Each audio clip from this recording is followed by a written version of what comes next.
تو ابراہیم نے کہا کہ بیٹا، میں خواب میں دیکھتا ہوں کہ گویا تم کو ذبح کر رہا ہوں، تو تم سوچ لو کہ تمہارا کیا ارادہ ہے۔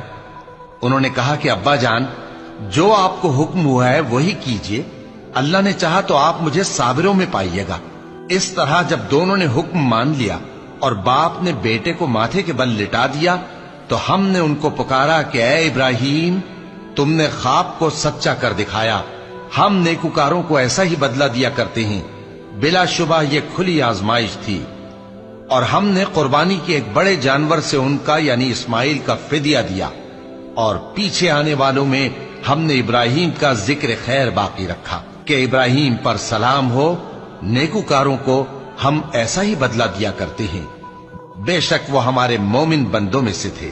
ہمارا پروردگار جو صاحب عزت ہے اس سے پاک ہے، اور پیغمبروں پر سلام اور سب طرح کی تعریف اللہ رب العالمین کے لیے ہے۔